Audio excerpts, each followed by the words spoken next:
বুধবার দুপুরে হঠাৎ অগ্নিকাণ্ডে চাঞ্চল্য ছড়ালো দিনহাটা শহরের থানাপাড়া এলাকায়। স্থানীয় সূত্রে জানা যায়, এদিন এক বাসিন্দার বাড়ির গ্যারেজ থেকে হঠাৎ আগুনের লেলিহান শিখা বেরোতে দেখা যায়। মুহূর্তের মধ্যে এলাকা জুড়ে আতঙ্ক ছড়িয়ে পড়ে। বাসিন্দারা ছুটে গিয়ে গ্যারেজটি খুলে দেখেন ভেতরে থাকা একটি 4 চাকার গাড়ির আগুনে দাউ দাউ করে জ্বলছে।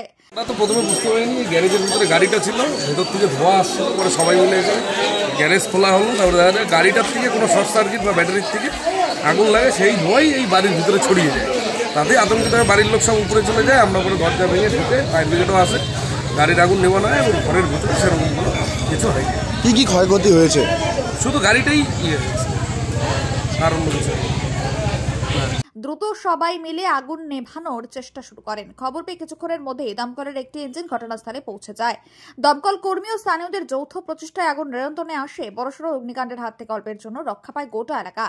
দমকল সূত্রের প্রাথমিক অনুমান, গাড়ির ভেতরে শর্ট সার্কিট থেকে আগুনের সূত্রপাত হতে পারে। ঘটনায় কেউ আহত হননি, তবে গাড়িটি সম্পূর্ণভাবে পুড়ে যায় বলে জানা গেছে। করে যে আগুন লাগছে গাড়িটার মধ্যে জানি, আমরা তো সব উপরতলায় শুয়েছিলাম। তারপরে সব ধোঁয়া বাইরে চিৎকার, মানে গাড়িতে কিভাবে আগুন লাগছে সেটা বলতে পারছি। মানে গাড়ির থেকে আগুনটা ছড়িয়ে পড়ে? থেকেই আগুন। গাড়িটা কি বিল্ডিং এর ভিতরে ছিল? গ্যারেজে ছিল। কি নাম আপনার?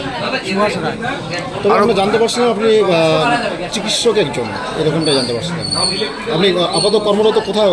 গোসানিবাড়ি ব্লক প্রাথমিক স্বাস্থ্য রয়েছেন আপনি, তাই তো? তো তাহলে গাড়ির থেকেই এই আগুনটা ছড়িয়ে পড়ে, তাই তো? কীরকম ক্ষয়ক্ষতি হতে পারে? ক্ষয়ক্ষতি তো ঠিক বলতে পারছি না, গাড়ি দিয়েই যা ক্ষতি, এদিকে ঘরের তো তেমন কিছু হয়নি। তবে কিছুটা সময় আগে তো বিল্ডিংয়েও ধোঁয়া বেরিয়ে আসছে। আপাতত স্থানীয় বাসিন্দারা জানান, আগুন ছড়িয়ে পড়লে বড় দুর্ঘটনা ঘটতে পারত।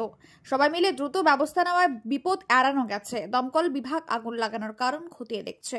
Bureau report, Memari update.